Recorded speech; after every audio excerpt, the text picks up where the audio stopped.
बंदा कापरे चेंज करता है तो कम से कम दरवाजे की कुंडी तो लगा देता है ना। फूफी, मुझे क्या पता था कि आप उसी वक्त कमरे में आ जाएंगी। वैसे भी मैं कुछ गलत नहीं कर रहा था, कापरा ही तो चेंज कर रहा था। वो सब ठीक है, मगर मुझे देखकर थोड़ी सी शर्म तो करनी चाहिए थी। आप गुस्सा क्यों कर रही हैं? घालती मेरी थोड़ी थी, वो तो आपको अचानक देखकर मेरे होश उड़ गए थे, वरना मैं कभी ऐसा लापरवाह नहीं होता। होश तो तुम्हारे हमेशा उड़े रहते हैं। अब ये मक्खन लगाना बंद करो।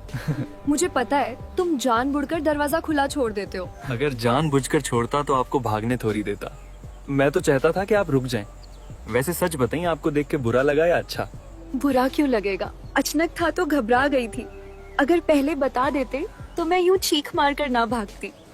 तो इसका मतलब है अगली बार मैं बता दूं? अगर मैं आपको बताकर बुलाता तो क्या आप रुक जाती? अगर तमीज से बुलाते और यकीन दिलाते कि कोई और नहीं आएगा तो शायद रुक भी जाती। बस फिर ठीक है, अगली बार दरवाजे की कुंडी आप खुद आकर लगा दीजिएगा, ताकि ना कोई आ सके और नहीं आपको भागने की जरूरत पड़े। क्यों? अगर मेरा मूड हुआ तो सोचूंगी, लेकिन फिलहाल जाओ और कमीज के बटन तो बंद कर लो। ऐसे ही घूम रहे हो। मैं तो कमीज के बटन बंद कर लूंगा फूफी, मगर फूफा जी का क्या करूं? लगता है उनका बटन ही ढीला हो चुका है, जो ठीक से बंद होता ही नहीं। खबरदार जो फूफा के बारे में ऐसी बात की। वो तुम्हारे बड़े हैं, उन्हें सब पता है कि क्या और कैसे करना है। फूफी, मुझे सब पता है, फूफा का चार्जर खराब है। फूफा से अब कुछ नहीं होता, इसीलिए तो आप इतनी जवान होने के बावजूद उदास रहती हो। तुमने तो दुखती राख पर हाथ रख दिया। सच कहूँ तो वो बस बातें ही बनाते हैं। जब काम का वक्त आता है तो थक कर सो जाते हैं। तो फिकार क्यों करती हो फुप्पो? फूफा का चार्जर पुराना हो गया है, एक बार मेरा चार्जर तो इस्तेमाल करो, आपकी बैटरी फुल कर देगा। बड़ा शौक है ना तुम्हें बैटरी फुल करने का। चलो ठीक है, आजमा कर देख लेती हूँ कि भतीजे में कितना दुम है।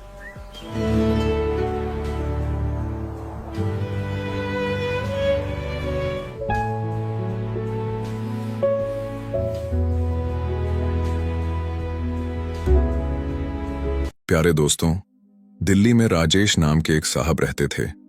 उन्होंने अपने घर के कामकाज और रोजमर्रा के सामान लाने के लिए अपनी पत्नी के भतीजे को अपने पास रख लिया था। भतीजे का नाम रोहित था। फूफा, राजेश का घर बहुत बड़ा था और उसमें कई कमरे थे। एक दिन रोहित अपने कमरे में खिड़कियां बंद करके आराम से कपड़े बदल रहा था। अंदर से दरवाजे की कुंडी नहीं लगी हुई थी। अचानक उसी वक्त उसकी बुआ अंजलि अंदर आ गईं। रोहित को इस हालत में देखकर वो चौंक गईं और फौरन कमरे से बाहर भाग गईं। लेकिन रोहित जरा भी परेशान नहीं हुआ। वो सुकून भरे अंदाज में कपड़े बदलता रहा। जब वो बाहर आया तो अंजलि ने गुस्से से पूछा, रोहित अंदर क्या कर रहे थे? रोहित बोला, बुआ अंजलि, आपको तो सब पता है, काम के लिए देर हो रही थी, कपड़े बदल रहा था। अब मेरे मुंह से और क्या सुनना चाहती हैं? अंजलि ने नाराजगी से कहा, वो सब ठीक है। रोहित ने हंसकर जवाब दिया, बुआ मुझे क्या पता था कि आप उसी वक्त कमरे में आ जाएंगी। वैसे भी मैं कुछ गलत नहीं कर रहा था, कपड़े ही बदल रहा था। अंजलि बोली, बात वो नहीं है। तुम जानते हो किसी औरत के सामने एक जवान लड़के का इस हालत में होना ठीक नहीं होता। रोहित मुस्कुराकर बोला, तो बुआ फूफा जी राजेश कहाँ हैं? हमारे फूफा तो है ना? अंजलि ने तेज लहजे में कहा, तुझे इससे क्या मतलब? ज्यादा बात मत कर, वरना सब तेरे फूफा राजेश को बता दूंगी। मैं तो इसलिए नहीं बताती कि वो बेचारे सारा दिन मेहनत करते हैं और रात को थके हारे आते ही सो जाते हैं। रोहित ने नरमी से कहा, बुआ अगर आप चाहें तो मैं आपकी मदद कर सकता हूं। अंजलि गुस्से में बोली, तेरा दिमाग खराब हो गया है क्या? इससे पहले कि अंजलि कुछ और कहती, रोहित फौरन वहां से भाग गया। अंजलि थोड़ी घमंडी जरूर थी, लेकिन बहुत खूबसूरत भी थी। रोहित अक्सर उन्हें चुपके चुपके देखा करता था। अगर कभी अंजलि उसकी तरफ देख लेती तो वो फौरन नजरें फेर लेता। राजेश, फूफा उसे अपने बेटे की तरह मानते थे। अंजलि के कपड़े हमेशा सलीकेदार होते, मगर उनका अंदाज कुछ ऐसा होता कि नजर ठहर जाती। उनकी उम्र लगभग 30 साल थी, मगर देखने में अब भी 25 की लगती थीं। रोहित दिल ही दिल में उन्हें बहुत पहले से पसंद करता था, मगर कभी हिम्मत नहीं जुटा पाया। शायद इसीलिए जब आज अंजलि अचानक कमरे में आ गई तो उसे जरा भी शर्म महसूस नहीं हुई। अब वो सोच रहा था कि अंजलि ने सब देख ही लिया है। रोहित ने दिल में सोचा, अंजलि अगर तुम मेरी बीवी होती ना तो मैं एक भी दिन बाहर न जाता। सारी रात अपनी बीवी के पास ही रहता।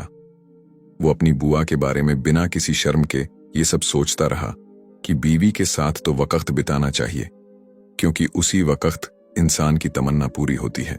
एक रात रोहित ने देखा कि राजेश, फूफा और अंजलि, बुआ, अपने कमरे में थे। दरवाजा थोड़ा खुला हुआ था और दोनों मियां बीवी बहुत करीब बैठे थे। रोहित अनजाने में उन्हें देखता रह गया। अपने फूफा और बुआ को इस हालत में देखकर उसे अजीब सी जलन महसूस हुई, लेकिन उसने ये भी देखा कि राजेश बहुत जल्दी कमरे से बाहर निकल आए। रोहित अब भी कुंवारा था। उसकी उम्र 24 साल के करीब थी। उसकी बुआ अंजलि बहुत खूबसूरत, नफीस और हमेशा सलीके से रहने वाली खातून थीं। वो अक्सर रोहित से बेरुखी से पेश आती थीं। दोनों के बीच जैसे कोई अनदिखाई देने वाली लड़ाई चलती रहती थी, मानो बिल्ली और कुत्ते का रिश्ता हो। रोहित कई बार सोचता था कि बुआ अंजलि के इस रवैये को देखकर तो वो कब का ये घर छोड़ देता, मगर जाने क्यों नहीं जाता था। शायद कुछ था जो उसे रोक लेता था। अंजलि का गुरूर भी जायज था। वो किसी हीरोइन से कम नहीं लगती थी। लंबाई अच्छी, चेहरा गोल, रंग गोरा और आंखें ऐसी कि जब रोहित की तरफ देखती तो सीधा दिल के पार उतर जाती थीं। रोहित शुरू में कोई न कोई बहाना ढूंढता रहता था कि बुआ से बात कर सके, मगर वो हमेशा उसे नजरअंदाज कर देती। तब उसे यकीन हो गया कि अंजलि के अंदर अपनी खूबसूरती का गुरूर भरा हुआ है। राजेश, फूफा एक कंपनी में काम करते थे। कंपनी का दफ्तर उनके घर से लगभग 55 किलोमीटर दूर था। अगर काम ज्यादा होता तो कई दिन वहीं रुक जाते। रोज का आना जाना आसान नहीं था। जब राजेश घर पर नहीं होते थे तो अंजलि अपने कमरे में अकेली रहती थी। रोहित ने कई बार उन्हें घर के दूसरे मर्दों से बात करते देखा था। उसके दिल में हल्की सी चुभन होती, मगर वो कुछ कहता नहीं था। रोहित को अब महसूस होने लगा था कि अंजलि अंदर से बहुत अकेली है। फूफा जी देर से आते हैं और कभी कभी तो आते ही नहीं। शायद इसीलिए अंजलि की ख्वाहिशें अधूरी रह जाती थीं। कई बार उसने देखा कि अंजलि अपने फोन पर रोमांटिक फिल्में और वीडियोस देखती थीं। अब उसे अच्छी तरह समझ में आ गया था कि जितनी जरूरत अंजलि को राजेश की थी, उतना वक्त राजेश उन्हें दे ही नहीं पा रहे थे। एक सुबह रोहित ने देखा कि अंजलि बहुत मायूस लग रही थी। रोहित ने पूछा, बुआ, आपको बहुत बुखार है क्या? फूफा जी घर आएंगे या नहीं? अंजलि ने थकी और कमजोर आवाज में कहा, तेरे फूफा तो कई दिन तक नहीं आएंगे बेटा, ऑफिस के काम से बाहर गए हुए हैं। रोहित ने देखा कि अंजलि की हालत बिगड़ती जा रही है तो वो घबराकर फौरन डॉक्टर के पास पहुंचा। डॉक्टर साहब, मेरी बुआ की तबीयत बहुत खराब है, उसने जल्दी से कहा। डॉक्टर ने मुस्कुराकर जवाब दिया, चिंता मत कर बेटे, अभी चलता हूं। कुछ ही देर में डॉक्टर घर पहुंचा। अंजलि को दवा दी, इंजेक्शन लगाया, चंद हिदायतें दी और चला गया। लगभग 1 घंटे बाद अंजलि की हालत संभलने लगी। अगली सुबह जब अंजलि बुआ नहाने जा रही थीं तो रोहित ने पुकारा, बुआ 1 मिनट जरा इधर आइए। अंजलि पास आई तो बोली, मुझे माफ कर दो। रोहित ने हैरान होकर पूछा, किस बात के लिए बुआ? अंजलि ने कहा, मैंने तुझसे ठीक से बात नहीं की, पर तूने मेरे लिए जो किया है वो कोई अपना ही करता है। रोहित ने सर झुकाकर कहा, कोई बात नहीं बुआ, मैं तो आपको अपना ही मानता हूं। अंजलि मुस्कुराई और कमरे की तरफ वापस चली गई। रोहित ने पहली बार महसूस किया कि बुआ के दिल में उसके लिए नरमी आने लगी है, मगर वो जानता था कि ये वक्त अपनी भावनाएं जताने का नहीं है। उसने सोचा कि पहले भरोसा बनाना जरूरी है, जल्दबाजी सब कुछ खराब कर सकती है। अब वो अंजलि की हर बात मानता था, हर काम में उनकी मदद करता था। धीरे धीरे अंजलि का दिल भी उसकी अपनायत से भरने लगा। एक दिन अंजलि ने कहा, रोहित, तेरे फूफा राजेश तो अब बहुत कम घर आते हैं। अंजलि ने मजीद कहा, कभी कभी रात को मेरे कमरे में आ जाया करो, बातें कर लेंगे, अकेले मेरा भी मन नहीं लगता। रोहित के चेहरे पर हल्की मुस्कान आ गई। उसे महसूस हुआ कि उनके दरमियान कुछ बदल रहा है, मगर वो जानता था कि हर रिश्ता एक नाजुक धागे जैसा होता है जिसे संभालना आसान नहीं होता। कमरे में हल्की हंसी और हलचल की आवाज गूंज रही थी। रोहित ने ध्यान ही नहीं दिया कि अंजलि कब कमरे में आ गई। वो मोबाइल पर वीडियो देख रहा था और मजे ले रहा था। अचानक उसे हल्की हंसी सुनाई दी। रोहित ने मोबाइल उठाकर देखा तो पीछे बुआ अंजलि खड़ी मुस्कुरा रही थीं। वो घबरा गया और फौरन मोबाइल बंद कर दिया। अंजलि ने हंसते हुए कहा, अब क्यों बंद कर दिया? डर गया क्या? रोहित ने थोड़ी सी हंसी के साथ झिझकते हुए जवाब दिया, कभी कभी अकेले होने पर दिल अजीब सा हो जाता है। अंजलि ने उसकी नजरें देखीं और हल्की मुस्कान के साथ कहा। रोहित बोला, लेकिन सोच रहा हूं सही वक्त कब होगा। मैं नहीं चाहता कि आप नाराज हों। अंजलि ने धीरे से कहा, धीरे धीरे सब कुछ वक्त पर सही हो जाएगा। तुम समझदार हो, यही काफी है। रोहित ने महसूस किया कि अब वक्त आ गया है कि वो बुआ की बातों और अपने दिल की भावनाओं को समझ सके। उसे लगा कि घर में दोनों की आपसी समझ और अपनायत धीरे धीरे बढ़ रही है।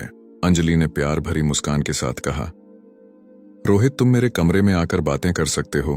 हम साथ बैठकर फिल्म भी देख लेंगे। अकेले मेरा भी दिल नहीं लगता। रोहित के चेहरे पर खुशी झलक आई। उसे लगा कि अब सही वक्त आ गया है, लेकिन वो समझ रहा था कि सब कुछ सोच समझ कर करना चाहिए। सब्र और समझदारी से ही सब कुछ ठीक रहता है। रोहित दिल में कह रहा था कि आज सब कुछ बहुत मामूली और आम सा लग रहा है। घर में सब अपनी अपनी दिनचर्या में लगे थे। वो बुआ अंजलि से बातचीत करता रहा और उनके मूड और भावनाओं को समझने की कोशिश करता रहा। अंजलि ने धीरे से कहा, रोहित, मैं जानती हूं कि तुम मेरी परवाह करते हो। तुम हमेशा मेरे लिए सोचते हो और इसी वजह से मैं तुम्हारी समझदारी को देख सकती हूं। रोहित ने मुस्कुराते हुए जवाब दिया, बुआ, मैं आपकी हर बात और हर जरूरत को समझने की कोशिश करता हूं। मैं चाहता हूं कि आप हमेशा खुश रहें। अंजलि ने उसका हाथ पकड़ा, हल्की मुस्कान दी और कहा, तुम सच में बहुत समझदार हो गए हो, लेकिन मैं भी सोच समझकर ही कदम उठाती हूं। सब कुछ जल्दी में नहीं करना चाहिए। रोहित ने महसूस किया कि अंजलि के अंदर चिंता और भावनाओं का एक गहरा समंदर है। वो सोच रहा था कि कैसे वो उनके भरोसे और अपनायत का सम्मान करे। अंजलि बोली, मैं अब अपने कमरे में जाकर थोड़ा सोचती हूं। तुम भी अपनी पढ़ाई और काम पर ध्यान दो। रोहित थोड़ा निराश हुआ, लेकिन उसने समझ लिया कि सब्र और वक्त ही सही रास्ता है। उसने तय किया कि वो बुआ की भावनाओं और उनकी सीमाओं का हमेशा सम्मान करेगा। अगले दिन सुबह रोहित ने सोचा कि आज का दिन भी आम ही रहेगा। घर में सब लोग अपनी दिनचर्या में लगे थे और रोहित ने खुद को तैयार किया कि वो अपनी जिम्मेदारियों और बुआ के साथ अपने रिश्ते को संतुलन के साथ निभाएगा।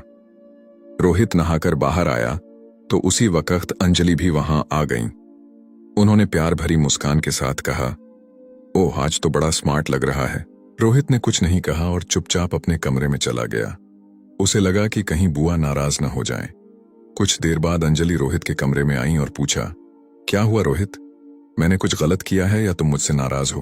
रोहित ने आहिस्ता से कहा, नहीं बुआ, पर आप बाहर जाएं और अपना काम करें। मैं अभी कुछ नहीं कहना चाहता। अंजलि बाहर नहीं गई। वो खामोशी से उसकी तरफ देखती रही। रोहित ने महसूस किया कि अब बात को और लंबा करना ठीक नहीं।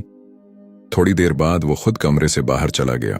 शाम को जब रोहित घर लौटा तो देखा कि राजेश फूफा भी आ चुके हैं। रोहित का मूड और बिगड़ गया। कुछ ख्यालात और उम्मीदें अधूरी रह गई थीं। राजेश ने उसे देखकर मुस्कुराते हुए कहा, आओ बेटा, कैसे हो? रोहित ने संकोच भरे लहजे में जवाब दिया, हाँ ठीक हूं, और अपने कमरे में चला गया। कुछ देर बाद राजेश खाना खाकर बाहर चले गए। रोहित ने देखा कि अंजलि उसकी तरफ मुस्कुराकर और कभी कभी नजर बचाकर उसे खुश करने की कोशिश कर रही थी। रोहित धीरे धीरे खाने के लिए बैठा, मगर उसका मन अब भी हल्का उदास था। अंजलि उसके पास आई और नरमी से बोली, रोहित, तुम नाराज क्यों हो? सब ठीक है ना? रोहित ने हल्की सी मुस्कान के साथ कहा, हाँ, बस आज दिल थोड़ा भारी है। अंजलि ने प्यार और समझदारी से जवाब दिया, देखो, मैं जानती हूं कि तुम मेरी हर बात का ख्याल रखते हो। तुम समझ जाओगे। रोहित ने महसूस किया कि बुआ के दिल में उसके लिए अपनायत भी है और चिंता भी। रोहित ने सोचा कि उसे हर बात धीरे और सम्मान के साथ संभालनी है। उसने तय किया कि वो अंजलि की भावनाओं और घर के माहौल का सम्मान करते हुए सब कुछ सही वक्त पर समझेगा। लेकिन उस लम्हे रोहित कुछ समझने को तैयार नहीं था। अंजलि ने नर्म लहजे में कहा, तुम समझ नहीं रहे हो, ये बहुत गलत बात है। रोहित की आंखों में नमी आ गई। वो बोला, गलत क्या है इसमें? किसी के काम आ जाना क्या गलत है?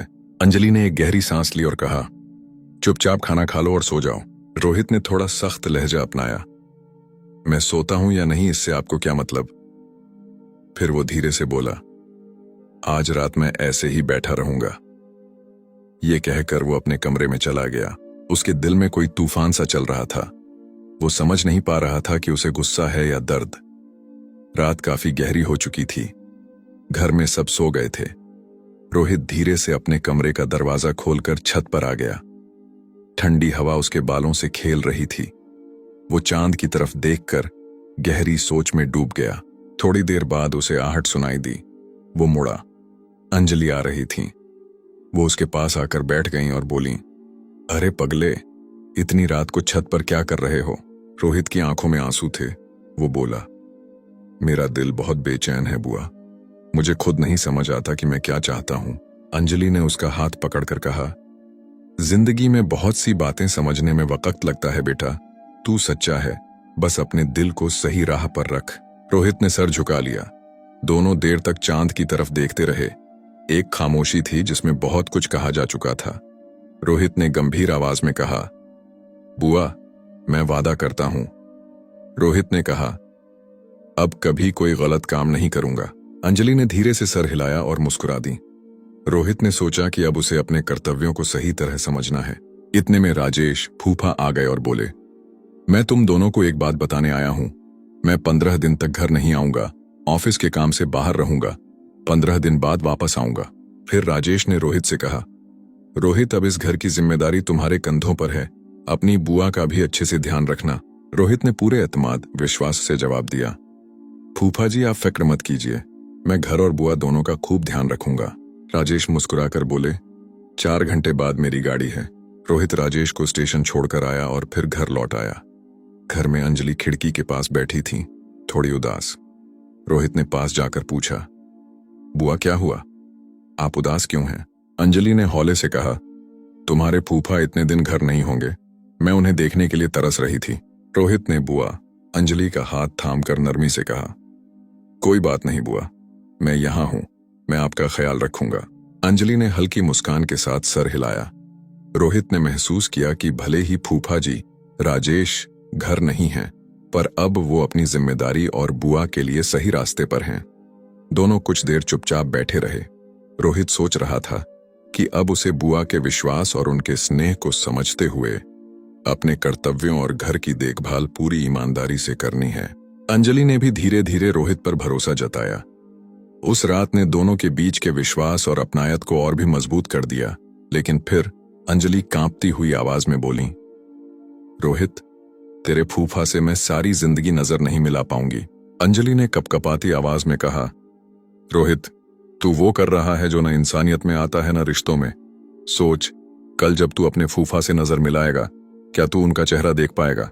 वो कुछ पल के लिए रुकी, फिर बोली, रोहित, तेरे फूफा ने तुझे अपनी औलाद से बढ़कर माना है। उन्होंने तुझ पर इतना विश्वास किया और तू उसी विश्वास को तोड़ने जा रहा है। अंजलि की आवाज भर्रा गई थी। मैं भी इंसान हूं रोहित, अकेली औरत हूं, पर इसका मतलब ये नहीं कि मैं अपनी कमजोरी में गिर जाऊं। मैं उम्मीद कर रही थी कि तू मुझे संभालेगा, पर गलती मेरी भी है जो तेरी बातों में आ गई। रोहित चुपचाप खड़ा रहा, जैसे अल्फाज उसके होंठों तक आते ही जम गए हों। अंजलि ने फिर कहा, मुझे पहले से एहसास था कि तेरे दिल में कुछ गलत चल रहा है, पर मैंने सोचा वक्त के साथ सब ठीक हो जाएगा। मगर आज हम ऐसे मोड़ पर आ गए हैं जहां रुकना सबसे जरूरी है। अगर आज नहीं रुके तो जिंदगी भर एक गलती की आग में जलते रहेंगे। रोहित के हाथ कांपने लगे। उसने धीमी आवाज में कहा, मुझे माफ कर दो बुआ, मुझसे बहुत बड़ी गलती होने वाली थी। मैं खुद को कभी माफ नहीं कर पाऊंगा। अंजलि ने अपने आंसू पोंछे और बोली, अब सिर्फ माफी से कुछ नहीं होगा रोहित, हमें अपने अंदर के हैवान को मारना होगा। सिर्फ तेरे फूफा की इज्जत बचाने के लिए नहीं, बल्कि अपने अपने जमीर को जिंदा रखने के लिए। रोहित ने सर झुका लिया। उस रात दोनों ने एक भी लफ्ज नहीं कहा, लेकिन उनकी खामोशी ही उनकी सबसे बड़ी तौबा थी। अगले दिन घर पहले जैसा ही था, पर दोनों के दिलों में बहुत कुछ बदल चुका था। रोहित अब पहले से ज्यादा जिम्मेदार बन गया था और अंजलि की आंखों में अब रोहित के लिए इज्जत की एक नई चमक थी। जब राजेश फूफा अपने काम से लौटे तो उन्होंने देखा कि घर पहले से कहीं ज्यादा संभला हुआ है। अंजलि और रोहित दोनों के चेहरों पर सुकून और पाकीज़गी की झलक थी। दोनों अपनी अपनी जिम्मेदारियां निभा रहे थे, लेकिन उनके दरमियान अब एक ऐसी दीवार खड़ी हो चुकी थी जिसे सिर्फ वो दोनों ही देख सकते थे। वो दीवार थी तौबा की, शर्म की और जमीर की। रोहित अपनी सारी जिम्मेदारियां पूरी ईमानदारी के साथ निभा रहा था, क्योंकि वो दिल से तौबा कर चुका था। और अंजलि अब पहले से ज्यादा मजबूत हो गई थी, क्योंकि उन्होंने अपने जज्बात पर काबू पाकर एक घर को टूटने से बचा लिया था। राजेश फूफा को कभी कुछ पता नहीं चला। रोहित अब फूफा जी का पहले से भी ज्यादा सम्मान करने लगा था, क्योंकि वो समझ चुका था कि हर रिश्ता एक जिम्मेदारी है और हर विश्वास का अपना एक बोझ होता है। लेकिन इस कहानी में एक बड़ा सवाल बाकी रह जाता है, क्या ये सब होना ही चाहिए था? क्या एक मर्द को अपनी बीवी को बार बार अकेला छोड़कर जाना दुरुस्त है? क्या एक जवान लड़के या किसी गैर को भरोसे के नाम पर बीवी के साथ अकेला छोड़ देना समझदारी है? इस कहानी से एक सबक साफ है, विश्वास करना बुरा नहीं है, लेकिन आंखें बंद करके विश्वास करना सबसे बड़ी बेवकूफी है। बीवी को अकेला छोड़ना उसकी मजबूरी को बढ़ाता है, और किसी भी जवान आदमी को उसके साथ छोड़ देना उसकी इज्जत को खतरे में डाल सकता है। घर को चलाने के लिए सिर्फ 4 दीवारें काफी नहीं होती, बल्कि घर की सुरक्षा करने वाला मर्द भी जरूरी होता है। अगर इस वाकये को सुनने वाला हर शख्स ये बात समझ ले, तो शायद कई घर टूटने से पहले ही संभल सकते हैं। दोस्तों, ये थी आज की कहानी। अगर आपको ये वीडियो पसंद आई हो तो लाइक करें, चैनल को सब्सक्राइब करें और बेल आइकन जरूर दबाएं। शुक्रिया।